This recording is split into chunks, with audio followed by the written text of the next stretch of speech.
other option. But for us, we have to, going into the second half, we have to treat it 0-0. Like, they're out, like, to beat us, but they have more motivation too because they're down X amount of points. And for us, we have to have a sense of urgency of, hey, we're not, but we have to have a sense of urgency of we're down X amount of points, because then that creates kind of a fire in us, a sense of urgency that, will hopefully not lead to so many turnovers and play our game of basketball, our style. Thanks, Jaxon.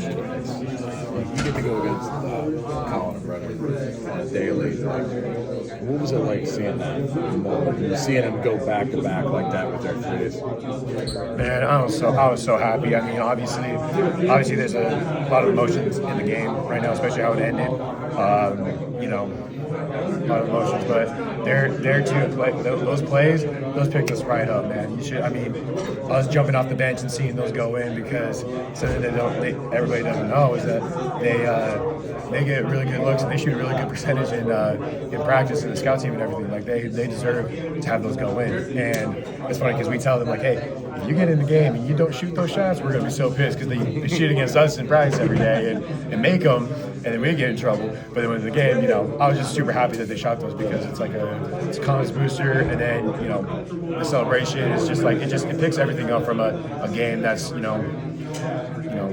emotionally like kind of down, going down a little bit.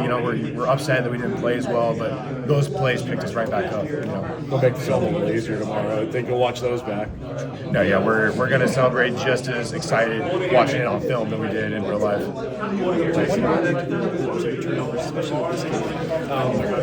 I 36 fast break points. I assume that's the most you guys have had this season, and I know that's something that coaches wanted to emphasize over the last few games. Is there like an understanding that turnovers are going to increase if you guys are trying to emphasize the fast break, or was it more of just sort of like they came from everywhere tonight? Like, is that kind of an understanding that you guys have that turnovers might? We can have a fast break team. When we play fast, it doesn't automatically lead to more chances of turnovers. We play, our fast break is kind of like our go-to game. Like it's our game plan for every game. And we, especially the guys who have been here for so long, we know how to do it without turning it over. Obviously, we'll probably have some new guys in there, that kind of aren't as comfortable with it because they're new or freshmen or whatever. But when we play fast, we shouldn't have that many turnovers. I think tonight it came from everywhere. I think there was a couple where it was just a silly play, someone back cut and threw the ball and just went right out of bounds. Like silly turnovers like that. And that just, shows either it's like a mental out of sync in the moment, or, we just gotta, walk in, take a breath. Because sometimes, especially when the other team goes on a run, we call a timeout, everybody's pissed on the bench. Sometimes the guys in the game just have to take a breath. You're like, hey, it's a game of runs. They're going to make a run. We're going to make a run. We just have to cut their run off as soon as possible. That's the game. And I think sometimes, we get so caught up in, I missed my assignment or all of this. We just have to take a breath, understand that we're not going to play a perfect game, but, we got to be there to support. But there are times where you take that approach and then there's like, hey, we gotta wake up. We can't have these turnovers, especially in this game, because we're prepping for games beyond this. Oakland, Nebraska, like big games ahead of us, conference play. Like those are the games that we're preparing for. We have to use these games as kind of prep to work on the stuff that we're not as good at.